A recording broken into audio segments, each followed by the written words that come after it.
Hello lady killers and man-eaters, Identity here from philwithskill.com with a basic introduction guide to Paladins, Champions of the Realm, developed by Hi-Rez.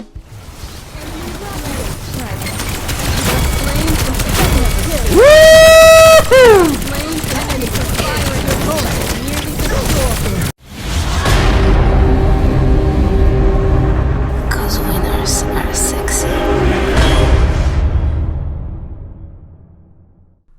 Paladins is a high-action, highly competitive mobile shooter, and this video guide will totally give you the license to rock. Anyway, let's get into it. Paladins has champions in it as a good MOBA should have.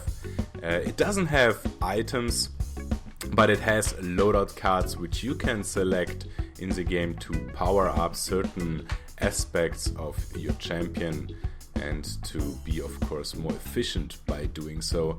Those loadout cards you get per level in-game. You can select out of 3 different cards which are currently provided randomly, and I believe in future there will be so-called constructed plays where you can equip those cards up in advance to know what you get in the game.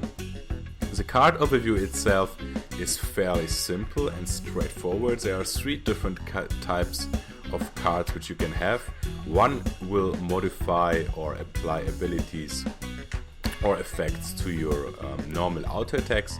One will do the same for your abilities, or one of your abilities, and one will do something general. Exactly. So auto attacks, ability enhancement, or some general enhancement to your character. There are 3. No, that's not true. There are 4 current rarity types which you can have, which you can get cards for. Green is common, blue is rare, purple is epic, and orange cards are legendary. And you can see the rarity of the card on the top part of the card with the color of the little gem.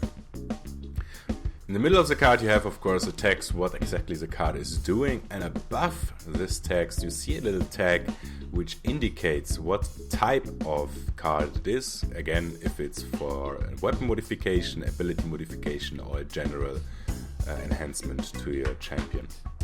On the bottom you have certain more information. The bottom left one here in the color red is a general damage enhancement to your character which the card provides. The middle one is a cooldown of the card itself, which usually triggers on specific events like either ability use, either auto attacks, or some other modification which can occur. And the right one in green is the amount of health your character gets when choosing a certain card. A really cool feature is that, and that is really good for a free-to-play game, those cards can be obtained by in-game currency, which you get by playing games, in certain chests, which you can get after a successful game in Paladins, and of course for hard coin currency, which I think is in general a very fair system. So everyone can obtain technically all the cards in the game to be competitive with other teams and other players. But that is not all. You can even trade up cards. You take a certain amount of, for example, common cards, and you can mix them together and create a card of the high rarity. Good feature about it is that only your duplicate cards are used for that, so you're not losing any cards which you have already in case you decide in future to play a different champion and suddenly you're standing there without any cards. So that is a really cool feature, and for a free-to-play game that is something which should be done like everywhere. So kudos to you, Hi-Rez. The game itself is fairly simple in the general theory.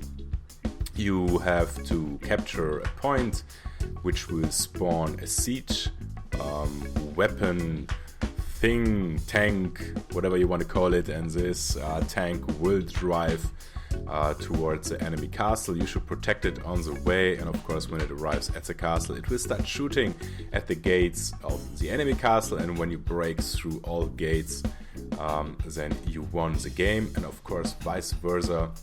If the enemy team is capturing the spawn point, then a siege weapon will drive towards your own castle, and if your gates are all destroyed, then you lose the game. And of course we can't call this video a guide, introductory guide, without having some basic strategy and some tips and tricks for newcomers to Paladins. So here we go. We won't talk about tier lists or champion lineups for matches, because that is, I think, a little bit too much in depth for this purpose, but some basic advices to keep you guys rocking. First of all, most things in Paladin's champion of the realm are projectiles. So whenever you shoot with your auto attacks or with your spells, you need to aim ahead a little bit and predict the enemy movement in order to hit them properly. Secondly, if your enemy is shown in orange, that means that he is out of range of your projectiles or your attack range. So wait till he is in red, and then you can fire away and will hit him if you aim properly. Enemy champions on mounts will be put back on their feet once any damage is applied to them. That of course counts to yourself, so fleeing enemy champions can be catched up to if you give them 1 or 2 shots into their back so they can't mount properly. The most important tips and advice which I can give you, and that includes newbies and pro players, is always focus on objectives in Paladins. Kills should always be a mean to an end, meaning they should be provided when there is a strategic reason on killing someone, not just for hunting down and killing for the fun of it. If you want to win games in Paladins, you need to focus on objectives. Those objectives are capture points, which will spawn those siege weapons, the siege weapons itself, like if you follow it, if you want to protect it, to bring it to the enemy castle, and of course defend it when it comes into your own castle as well, and of course the enemy castle itself. Destroying gates is what you need to do to win a game in Paladins.